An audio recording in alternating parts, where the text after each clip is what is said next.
Hi everyone, Sajid Amit here, and welcome to a review of this product, which is a very interesting product in the larger pantheon of audio products. It is from a company that I don't think has caught on in as much of a scale in terms of, voluminous sales or massive popularity that I think it does deserve a bit more of. And that's Sigva Audio. And Sigva, of course, some of you will retort that Sigva is well liked by you and your friends, and it is. It's well liked by a lot of the entry level audiophiles because it is a cheap headphone. It's $200, if I'm not mistaken. A lot of people retort that it's $200 is not cheap. And I mean, in a certain sense, guys, nothing is cheap, right? Money is expensive, as tautological as that sounds. But in the larger scheme of things, of this hobby, where you consider you have an Imanis at $10,000, you have the Susvara Unveiled, which I think is around $8,000, and then you have a Shangri-La Senior, which is around $18,000, unless you get a discount, and then you can have it for $11,000 or $12,000. But anyway, the more to the point, in the larger scheme of pricing and how audio is priced, this, I'd like to think, is a cheap headphone, which does not look cheap or feel cheap. Just look at this. Look at the grill. Look at the finishing and polishing on the outer edges of the grill. Look at the amount of metal in this. This is metal. This is metal. This is a fabric type of a material, which is very comfortable. This is leatherette. And you have these nicely sized and shaped cups. Cup swivel. So this is an absolute ergonomic and aesthetic delight.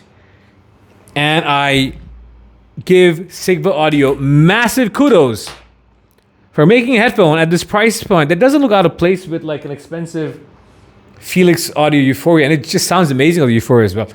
Okay, so this is a dynamic driver, guys. I'll just read out the specs for you all, and then I'll get into discussion on sound. Okay, so this is the very bare bones box it comes with. You don't get a carrying case because it's a cheap headphone.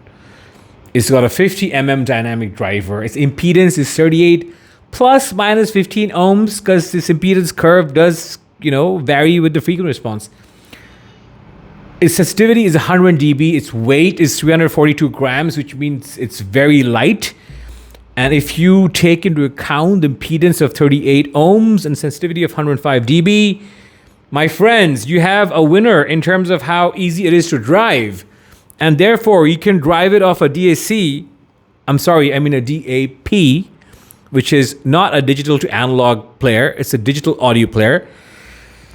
So I have driven it off DAPs and also full-size desktop sources. I have in my hands a wonderful DAP, the Sony WM1ZM2, of which this sounds remarkable.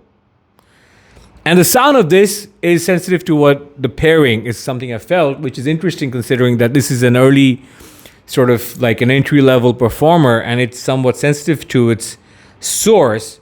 Because of the Sony, it just sounds incredible, guys. I mean, it sounds warm. The bass is better extended than the Sennheiser HD600 or 650. The bass is more punchy than the Sennheiser HD800, 600, and 650. And as a matter of fact, it's more punchy than the HD800. So this does occupy that sort of constellation of headphones. The 600 series, the 500 series from Sennheiser. And so it does come into a pool of intensely competitive pool of headphones that are legends in their own right, but none of them, not the high-fiber headphones that are priced under $300 or the Sennheiser headphones, can hold a candle to this aesthetics and build quality. And you might be wondering, is that all that there is to this? Is it just about aesthetics and build quality? And the answer is it's not. This sounds great. But on the wrong sources, it sounds a bit bright and the treble sounds a bit brittle. However, on my Sony, and I was going to say somehow, well, it's not a somehow, the Sony does have a warm signature. So the Sony is in many ways like an AIC Riviera in a DAP form. It's got tonal weight, note weight. Things just sound denser and meatier and heavier on the Sony. And you get slightly, ever so slightly compromised peakiness, which is a good thing to compromise on, because then your headphones and transducers don't sound peaky on the Sony. And that is what I recommend. I mean, I walk that back. I can't recommend a $3,500 DAP to drive a $200 headphone. That is the pairing that worked with me. On my Felix, which is again a very expensive amplifier, this sounded great. This sounded very charmingly wide and stage. This sounded deep and stage. Imaging was great. Resolution was great. As a matter of fact, on this expensive OTL, this does rival a Sennheiser AZ650. But I've tried this on dongles and it sounds somewhat bright in the treble. This is a very neutral sounding source. This is the Ibasso DX 260. Very neutral, too bright sounding DAP. And on this, the Anser, the Sigva Anser sounds fine. It sounds very clear in the treble. It sounds very... So, I mean, the tonality, just to sort of, summarize what this sounds like, tonality, I think, will show something. I haven't seen the FR and have not measured it, but it has a pretty extended bass response. It's got pinna gain and a little more treble than the Sennheiser. So I think if you see the FR, the frequency response graph, you're going to see that this has a little more treble energy in the mid treble, and it's got more bass extension. So if those things were things that were missing for you from your life, if you are an HD 650, 600, 560S user, owner, you will benefit from this. This might be the color that you needed in your palette, the sonic sort of trace you needed in your arsenal. This then would be what you would get, because it looks great and it feels great and it's super comfortable and it's light and it sounds pretty good. Off the Sony W1 ZM2, I want to say it sounds remarkable for the price. Like if this is what you had, this would defeat the 650, the 600, and a lot of other headphones in this price point. But of course, it's nonsensical to drive this off a Sony W1 ZM2. Of every dongle that I've driven it with, the sonic presentation has varied. I would recommend the Kane dongles, the Kane or Kine dongles. And I've also tried this with the Q-style dongles, the M12 and the M15.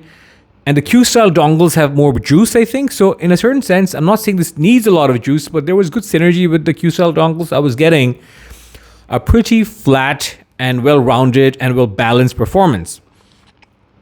But off certain FIO dongles and sources, this was getting a bit bright. So to summarize, the tonality is very good, but you want to be mindful of what you drive it with. If you have a source that you consider ever so slightly bright, you might want to check and audition before you pair this with, especially if you're sensitive to treble.